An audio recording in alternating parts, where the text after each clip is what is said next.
Hello. If you are looking to renew your troop online, you would do so through the eMembership website. You do not need to log into our local council website at Girl Scouts of Northeast Ohio. That is not a connected database. Instead, click on the eMembership link under Volunteer. Then click either link for eMembership or the link for troop management. And you should get this message saying you are leaving GSNEO and going to another website as I just described. Click OK to continue. This is the website you should be working with. This is eMembership. Notice it has the Girl Scouts of Northeast Ohio logo in the top. If this is my first time logging in since August 10th, I must create a new online account. If I can't remember if I logged in August or September, clicking New Online Account will not hurt. It will find that I've already created a username. So I'm going to create a new online account, unless it finds me. It should at least find me as a leader, even if it's a leader without a username and password.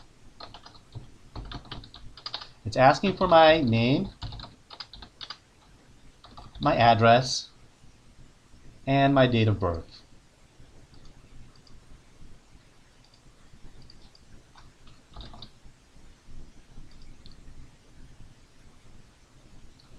Notice it did not find me. It's telling me I'm going to create a new customer record. If I continue and create a new customer record, that will not be linked to my troop. I do have a record of myself in my troop in the database. So I'm going to try again with the name that I have on file. Remember, there's nicknames you may be using, or hyphenated names, or you may be using an old address.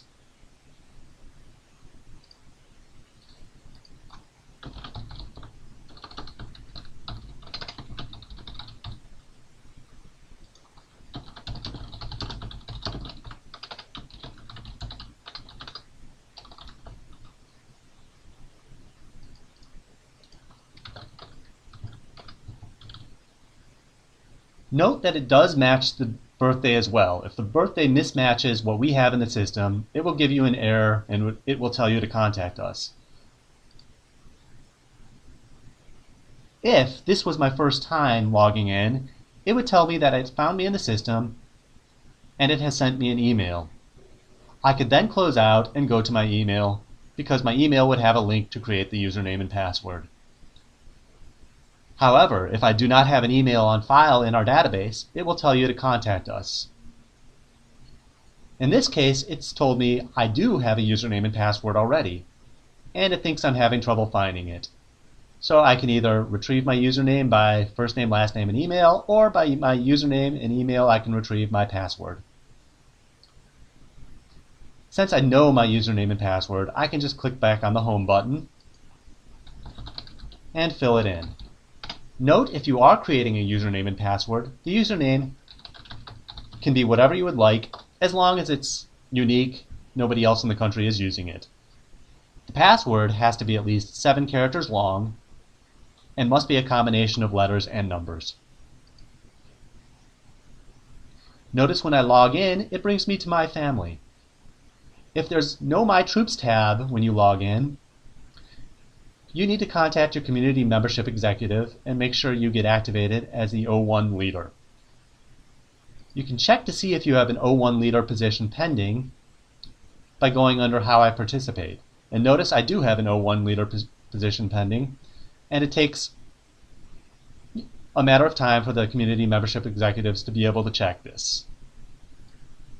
Let's say I want to add a position because that's not for the right troop. I would click on Role, the O1 leader, the year, the troop. If I don't remember my 5-digit number, I could write in the 3-digit number and search, and it tells me these are all the troops with those numbers in them. And then I could go, oh yeah, I'm in this troop here. Add it to my positions, and you'll notice now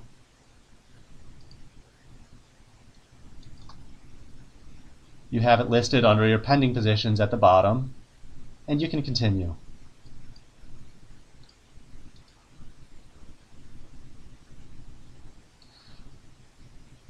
If you're looking under How I Participate and notice a troop that is not actually one of your troops, you can delete it. Although notice you cannot delete active positions. That has to be done through the council. Now let's actually work with my troop.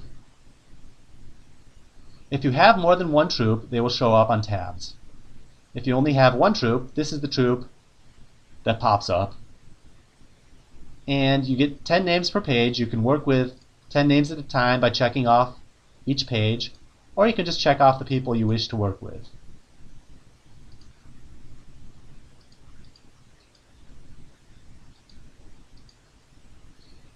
Now I can select Purchase Girl Scout Membership under the I Want To drop-down menu. Click Go, and it tells me a couple of these people already have orders for Early Bird in there, paid for. Notice that this is a list of my troop members that I'm looking at. Anybody that's not currently in my troop will not show. If somebody's in my troop for next year, and they are not currently in my troop, they will not show until October 1st. Also notice that if they are registered in my troop now, and they are registered next year, it will still only tell me that they're a member until 2014.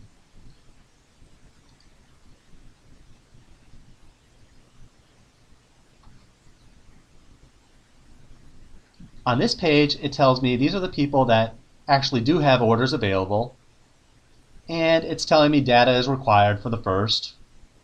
I can start. This is the first girl. I can make sure her information is updated. Click Next. It says at least one phone number is required. I have one phone number filled in. I do not need to fill in the second. I can click Continue. Race and ethnicity is a required field. We like it for grant purposes. If it's filled in, click Next. You can choose not to share if you don't know what it is, but again, it's helpful for grant purposes. You can have multiple races on one person.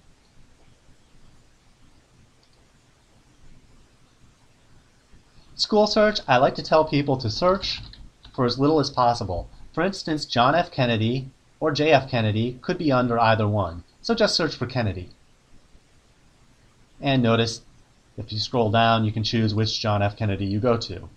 If you don't find your school on the list, you can click School Not Found.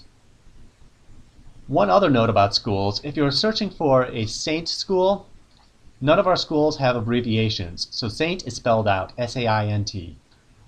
The grade during your school year is the school year that you are registering for. The number of years in Girl Scouting is the number of years completed. If you've completed 10 years, then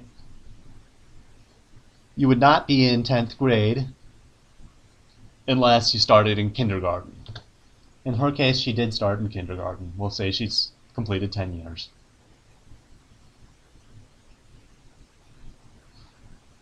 As a troop leader, when you're registering people, pretty much everybody is entering through the pathway of troop. If they're interested in other activities, you can check off other pathways that they have marked. Now it asks for the guardian information. Notice before it asks for the guardian information at the very top, it asks for custodial care information. This field is sometimes overlooked, and it will not let you continue unless it's filled in.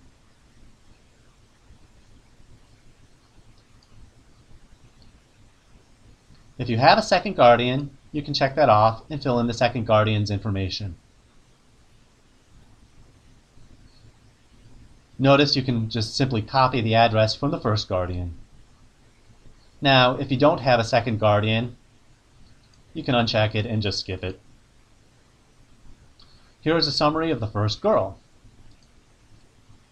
Now it asks if she has contributed any money to Family Partnership. If not, you can choose Not at this time.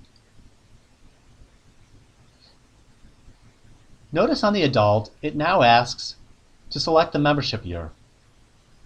Do I want to register for 2015 or as a lifetime member? Lifetime membership is $375. If I want to do that at a reduced cost for a graduating senior, she must do that by paper. Unfortunately, the system only recognizes the $375 cost. However, I'm just going to register as an adult member. Again, data is required. Got to update all these fields. Click Next, as long as everything is correct. I can edit my place of employment.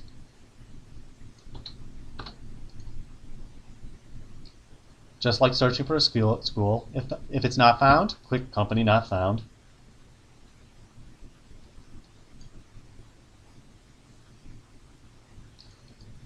Number of years as a girl. If you don't remember, you can leave that blank. Number of years as an adult is a required field. Are you a Girl Scout volunteer? If you click No for a leader, if you need a leadership position, you will not be able to apply for a leadership position for this person. They will have to do it themselves, or you will have to contact your community membership executive. However, if you click Yes, the next page will prompt you for their volunteer position.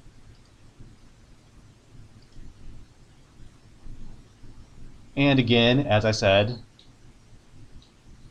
before, it's prompting me for the volunteer position. I can choose that this is the leader, and I can choose for the year. It should actually say 2015 when you're registering. Choose the troop, and then make sure I add it. I do not actually need a position added. If I try to click Continue, it will let me without adding any additional volunteer positions, because the basic position is still there. Click Continue, and again, this person is not contributing at this time. If I click Next now, it should move me on. But it will not, because Early Bird has not been opened up at the time of this tutorial.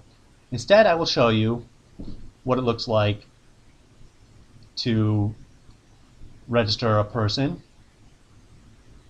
on the financial page, because that's all we have left to look at. This is what it would look like if I were only registering myself for Early Bird, and I would check out. And it's asking for my credit card number. This is a made-up credit card. It's not a real credit card. It will not work for you.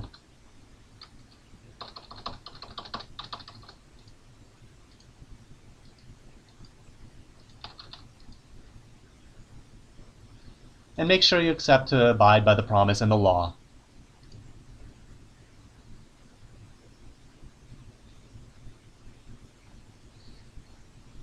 Notice you are now on a print screen. You can print your order summary here for your girls in your troop. If you miss this print screen, you will not be able to come back to it, and we do not require a copy of it in the office for registration.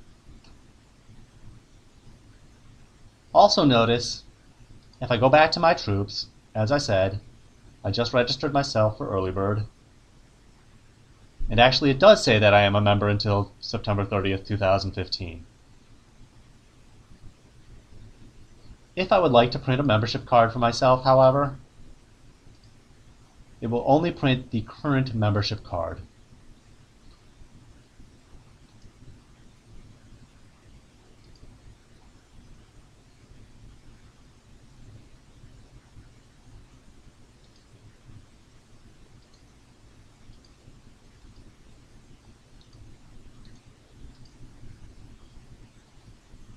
As you can see, it says membership expires September 30th, 2014, even though it really expires 2015. Thank you very much.